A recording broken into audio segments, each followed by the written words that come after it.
Hello YouTube, I'm David with the David West channel. Well, today I wanted to show you how to do the Cobra weave,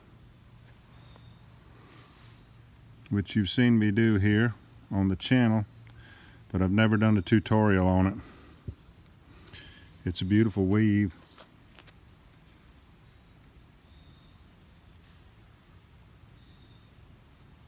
It's functional. You take it apart and use this 2 feet of cordage here for a bow drill string. So it's good to have it on hand.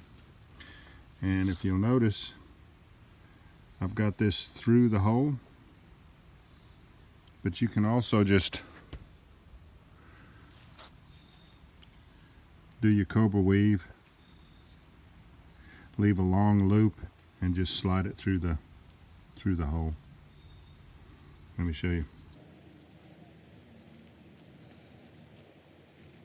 And I'm experimenting with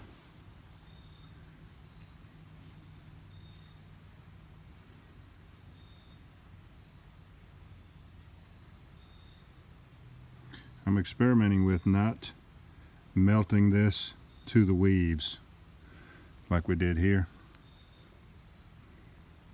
See how I melted the end and then mashed it down up against the weaves? So I'm experimenting with this to see if it'll hold up. A whole lot less hassle to deploy this without it being melted on there. So let's cut a piece of this cordage. Normally I'd use something like at least 2 feet for something like this. This might have been about 32 inches. And this was a good 3 feet, if not more. So, but it's easier to show you the weave on a shorter piece of cordage. So let's go for about 18 inches.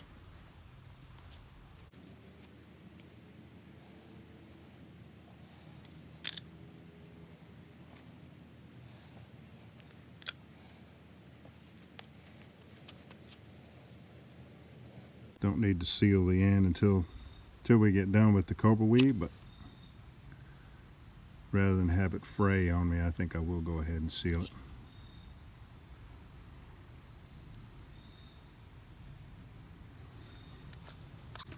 Alright, the first thing you have to know, you need to remind yourself, and by the way, I'm the worst knot tyer there ever was.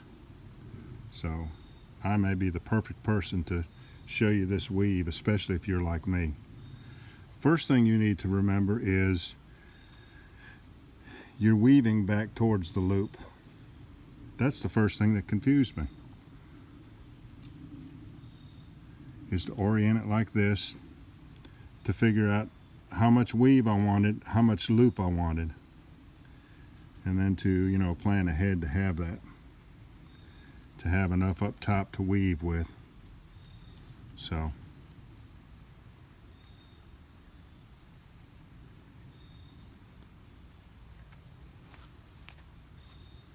alright, first thing you do is come around from the left. You're looping to the front. Whether it's this one, you're coming down to the front. The loop's not going to be up here on top. That's another confusing point for me. The loop needs to be down here on the bottom. And then every single time, I'm going to come around the top of that and back into that, back up under that. Every single weave is going to be like that. You want to be careful tightening up this first one, because you want to end up with both sides the same length, and you can adjust it out just a little bit.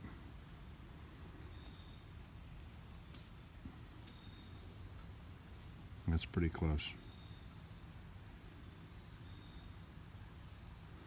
Now, since we started on this left side first, now we're just going to do the same thing over and over again. We're going to alternate sides. Now we're coming over to the right side, but it's coming down. You're working down towards the loop. So you want to come over that one and then back up through the circle there.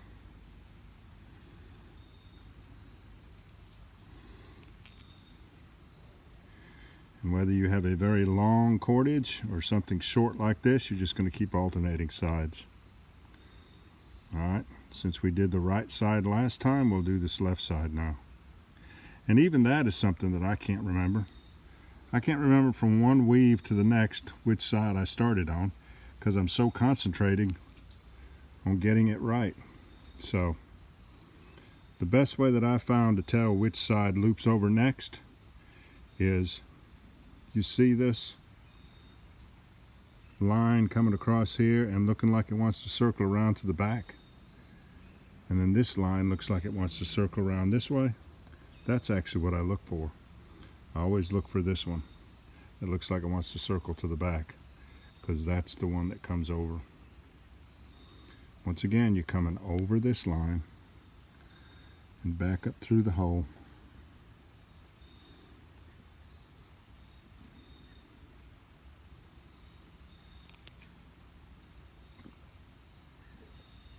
Now, you see how this one wants to circle around this way?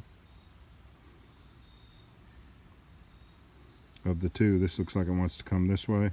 This one looks like it wants to circle around to the back. You'll always know which side to bring over by finding that.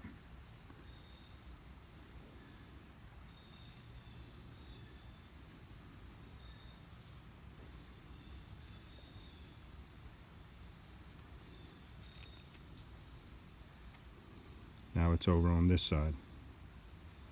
Looks like it wants to circle around that way, so you know this is the one you bring to the front.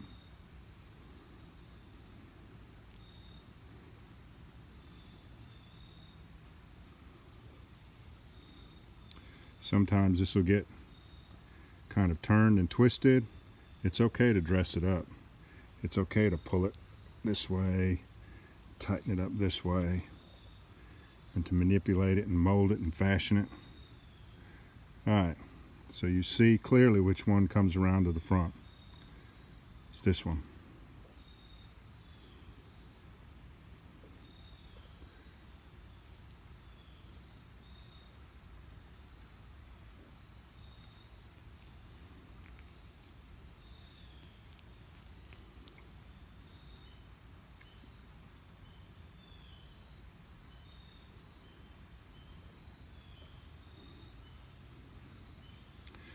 Always coming after you've made this loop, or the loop on the other side, you're always coming around the top and going back up inside here.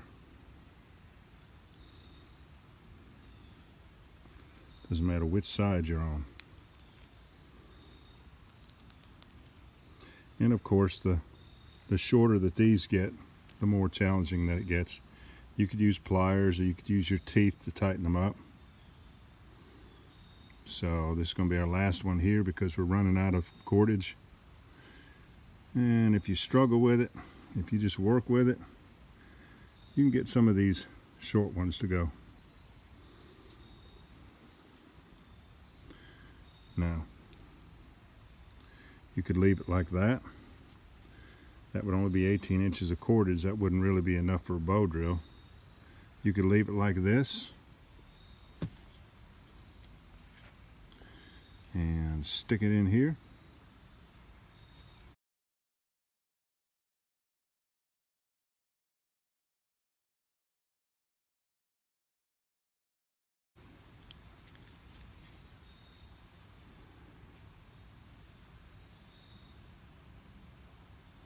Or we could go ahead and cut these off and melt them and stick them to the weave.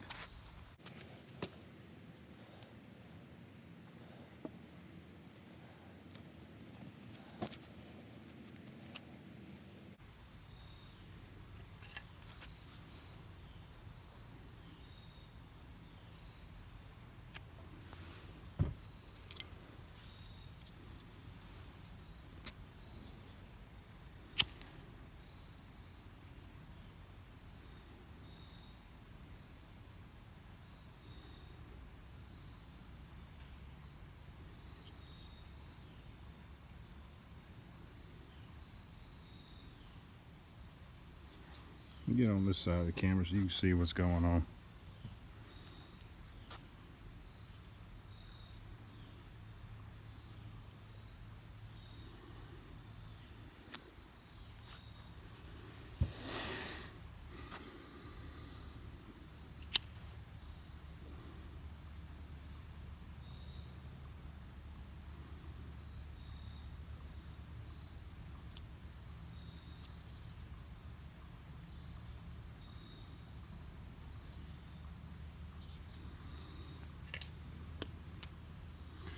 And you got a nice little zipper pull. Is what I heard. I learned this technique from Maine Prepper, but there's lots of Cobra weave videos online. But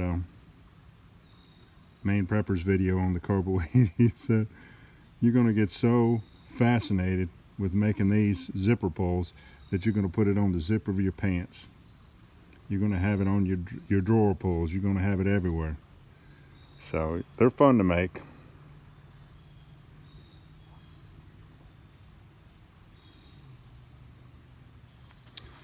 And once again, you could put it on here. But you would want something more than 18 inches. You definitely want, I mean, 4 feet wouldn't be wrong to have like a 4-foot Cobra weaved lanyard.